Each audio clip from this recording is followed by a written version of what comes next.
Issali.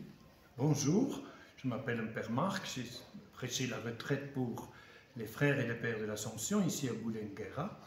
Et l'essentiel de la retraite, c'était une invitation à la conversion, une invitation à, je dirais, se convertir soi-même, à tourner sa vie vers le Seigneur, aussi voir nos fragilités et dans quelle partie de notre vie nous devons travailler pour être de bons disciples, mais aussi être des disciples pleins de miséricorde. On a vu tout l'évangile, enfin, toute une partie de l'évangile de Saint Luc, qui est vraiment celui qui chante la miséricorde. C'est lui qui dit que Jésus pardonne à un meurtrier sur une croix, qui le relève, et il lui dit ben, le Seigneur nous relève, on ne doit jamais se décourager de nos fautes.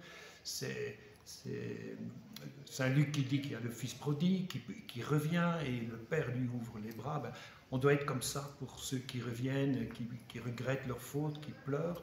Ben, on doit être plein d'amour pour eux. Et être comme le Père, il est miséricordieux, il ouvre les bras. En tout cas, les prêtres ont bien suivi quand même, les religieux ont bien suivi quand même la thématique. Oui, je pense. Enfin, ce qui était encourageant, c'est que tous les soirs, on avait un moment de partage et ils faisaient rebondir par ce que vivaient des exemples dans leur vie quotidienne, comment ils avaient, je dirais, été touchés par un mot de l'évangile ou de l'enseignement, et ils donnaient des exemples ou ils posaient des questions. Oui. En tout cas, le nombre de religieux africains, ça vous inspire quand même et ça montre que l'Église quand même ne va pas mourir de l'Assomption. Je ne crois pas, elle ne mourra pas. De toute façon, le Seigneur nous l'a promis.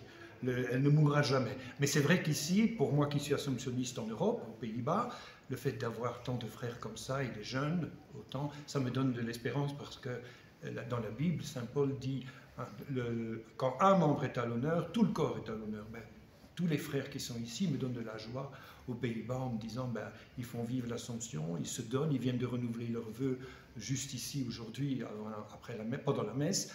Ben, ça me donne de la force pour repartir et ne jamais désespérer, parce qu'ils sont un signe d'espérance. Peut-être un mot aux confrères qui vont à mission dès aujourd'hui, parce qu'il y a déjà des nominations.